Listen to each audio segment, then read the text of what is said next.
আপনি কি জানেন বাংলাদেশে যত দল মত আছে এগুলা সবাই আমার শত্রু মনে করে, আবার এক সময় এরা আমার বন্ধু মনে করে।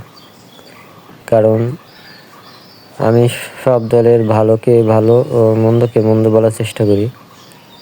তাহলে বিষয়টি কি হচ্ছে, আমি কার দল করি? আমি ইনশাআল্লাহ হুজুর পাক সাল্লাল্লাহু আলাইহি সাল্লামের আদর্শ এবং তার অনুসারীদের দল করি। আমি যখন কোনো দলের খারাপ নিয়ে উপযুক্ত সমালোচনা করি তখন তারা মনে করে তাদের বিরুদ্ধে। বর্তমানে বিএনপির বিরুদ্ধে কিছু বললে তারা ভাবে আমি জামাত।